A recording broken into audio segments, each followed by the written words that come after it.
नमस्कार दोस्तों, स्वागत है आप सभी का फ्यूचर स्टडी चैनल पे।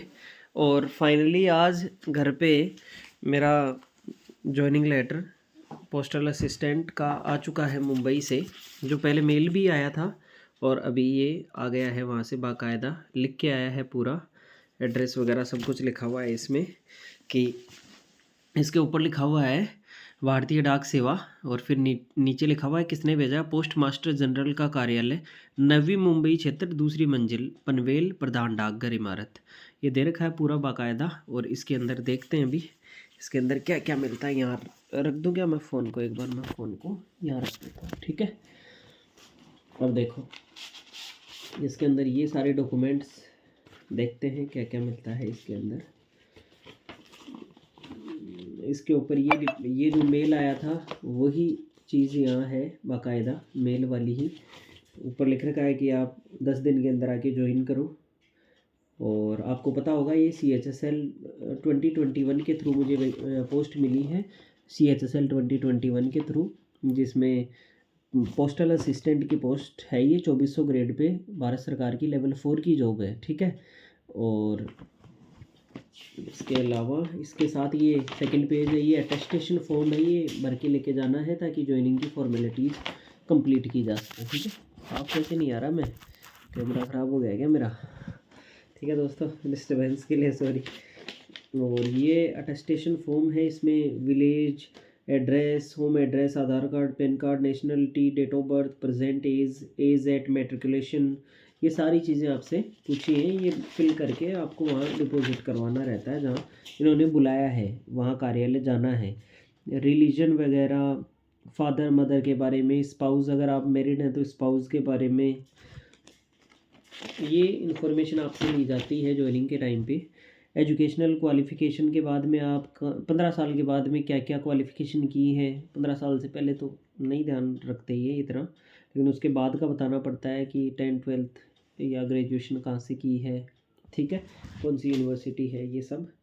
फिर इसमें लास्ट में पूछा है कि क्या आप कभी अरेस्ट हुए हैं, arrested, have you ever been arrested, क्या आप पर कभी कोई दोष साबित हुआ है, prosecuted, have you kept under detention, detention में रहे हैं कभी, और कोर्ट के द्वारा आपको कोई फाइन लगाया है, या फिर कोर्ट कन्विक्ट यानी आरोपी सिद्ध किए गए हो क्या कोर्ट के द्वारा, या कोई भी ऑफेंस लगाया गया है क्या, ठीक है। इनके बारे में नो होता है लगभग, अगर आप पर लगाया है तो आप जानकारी दे सकते हो, कोई दिक्कत नहीं उसमें। जानकारी पूरी देनी चाहिए हमेशा, क्योंकि फिर बाद में वो पुलिस वेरिफिकेशन करवाएंगे और पुलिस वेरिफिकेशन के अंदर बहुत सारी चीज़ें सामने आ जाती हैं, तो इसलिए पहले खुद ही जानकारी दे दो। आपका कोई मुकदमा पेंडिंग नहीं रहना चाहिए, उसको क्लियर करना जरूरी है, ठीक है। आरोप सिद्ध नहीं होना चाहिए। हाल ही में एक एग्जांपल है, एक दिल्ली पुलिस में एक कैंडिडेट हमारे थे, जिनको अभी ज्वाइनिंग देने के लिए कोर्ट ने कहा है, और वो 10-15 साल पहले से उनकी कोई पोस्टिंग चल रही थी, उन पर कोई केस चल रहा था, और दिल्ली पुलिस सब इंस्पेक्टर में उनको पोस्टिंग नहीं दी थी। तो हाल ही में कोर्ट का एक अहम फैसला भी आया था इस मैटर पे, देखा करो आप, ठीक है।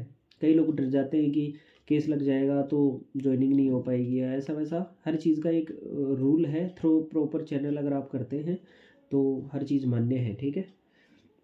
जैसे मैंने रेलवे में ज्वाइन किया, उससे पहले CRPF सब इंस्पेक्टर के पद पे ज्वाइन किया, तो इन दोनों ही जॉब्स के अंदर, उससे पहले भी मैंने, जब मैं फ्लाइंग ब्रांच ऑफिसर की पोस्ट के लिए मैं गया था, वहाँ मैसूर गया था, कर्नाटका में। तो हर जगह ये चीज़ें मैंने जी हैं, ये मान लो मैंने देखी हैं सारी बातें, कि क्या क्या चीज़ें पूछी जाती हैं, क्या क्या ज़रूरी होता है। कभी भी कोई डाउटफुल आए, मेरे सारे स्टूडेंट जानते हैं, कभी भी आप मेरे से संपर्क कर सकते हैं कि कैसे कहीं पर कोई भी प्रॉब्लम आती रहती है। प्रॉब्लम मेडिकल में आ जाए, फिजिकल में आ जाए, टाइपिंग में आ जाए, या और अदर कोई रिलेटेड कोई इशू आ जाए, तो आप पूछ सकते हो, ठीक है। क्योंकि आप जिन चीज़ों में अब आ रहे हो उनमें हम थोड़ा अग्रणी हो गए, तो हमें थोड़ा नॉलेज हो गया। आवाज़ कम आ रही हो तो आवाज़ थोड़ी वॉइस ज़्यादा करके सुन लेना। उसके अलावा दीपावली की छुट्टियों में मैं फ़िलहाल घर आया हुआ हूँ, तब ये वीडियो बना रहा हूँ। फिर आगे लिख रखा है, name any 2 responsible persons of your locality और 2 references to whom you are known. मतलब 2 कैंडिडेट के आपको नाम लिखने रहते हैं, आपकी लोकेलिटी के, अपने चाचा ताऊ आसपास के किसी के भी लिख सकते हो, विद मोबाइल नंबर लिख दिया करो, सही रहता है, ठीक है। कोई संपर्क करना चाहे तो कर सकता है। आपकी सिग्नेचर, डेट, प्लेस जो भी है वो आप कर दो। आगे आपका करेक्टर सर्टिफिकेट का इन्होंने फॉर्मेट दे रखा है ये, तो करेक्टर सर्टिफिकेट आपको सर्टिफाई करना रहता है।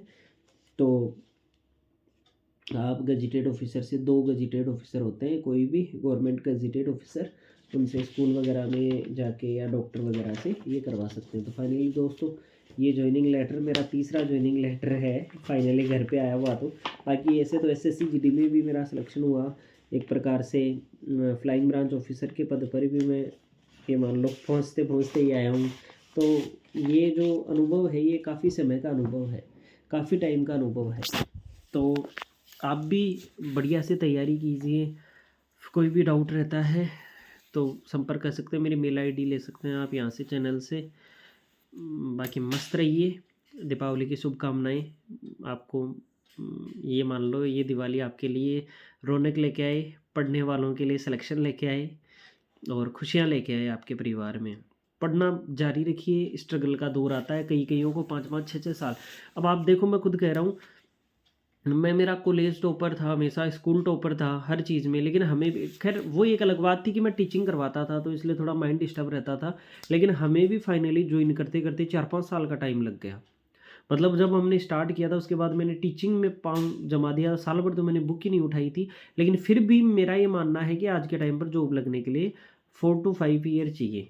अगर आप एकदम सब कुछ त्याग के और फिर अगर किसी एग्ज़ाम की तैयारी कर रहे हो, तो मैं ये नहीं कह रहा कि आप नहीं कर सकते, आप 6 मंथ के अंदर भी जॉब ले सकते हो, 6 महीने में भी जॉब लग जाएगी। लेकिन जैसा हमने हमारे स्टूडेंट्स को देखा है कि नॉर्मली हमें समाज में भी जीना पड़ता है, थोड़ा डिस्टर्ब भी हो जाते हैं, ये करते हैं वो करते हैं, तो इन सारी चीज़ों में एक टॉपर स्टूडेंट जो होता है, अच्छा विद्यार्थी जो होता है, उसको भी 4-5 साल लग जाते हैं। इसलिए 4-5 साल वाले विद्यार्थी डिमोटिवेट ना हो, आप में दम होना चाहिए। मैं खुद कह रहा हूँ कि आप 6 मंथ के अंदर जॉब ले सकते हैं, लेकिन वो तभी जब आप फ़ोन वगैरह से दूरी बना लें एकदम, और अपनी पढ़ाई रेगुलर 10 घंटे पढ़ाई कर रहे हैं आप 6 महीने तक रेगुलर, एक दिन भी आपने मिस ना किया हो, तो सिलेक्शन हो सकता है। लेकिन अपन जानते हैं कि ऐसा एक्सेप्शन केस में होता है।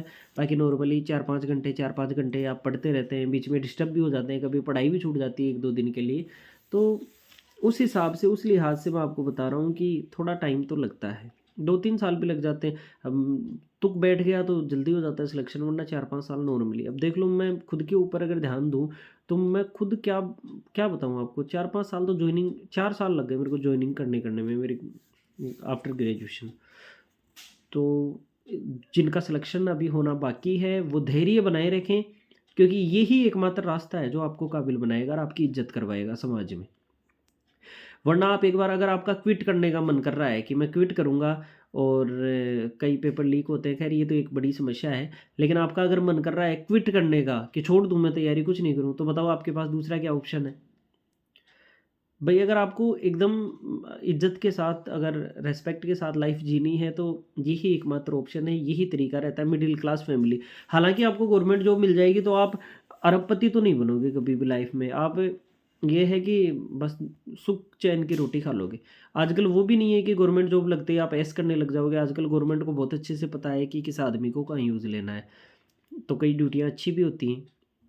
तो इसलिए इसी बात का ध्यान रखें आप कि ये ही एकमात्र बेस्ट तरीका है जिसमें अपन 5-7 साल देते हैं। आजकल खैर ये है तो गलत कि 5-7 साल लाइफ के इतने इम्पोर्टेंट, लेकिन जो वर्तमान में तो यही रास्ता दिखता है रेस्पेक्टेबल तरीके से। फिर भी अगर किसी को जॉब नहीं मिलती तो कोई बात नहीं, फिर और अदर रास्ते पर ट्राई करना चाहिए, क्योंकि अपने पास मिडिल क्लास फैमिली के पास यही ऑप्शन होता है, इसके अलावा और फैमिली क्या करे। तो इसलिए इस चीज़ का ध्यान रखना बहुत ही ज़रूरी होता है। बाकी दीपावली की फिर से शुभकामनाएं, और ध्यान रखिए अपनी फैमिली का, and keep hard working. Okay, thank you so much, bye.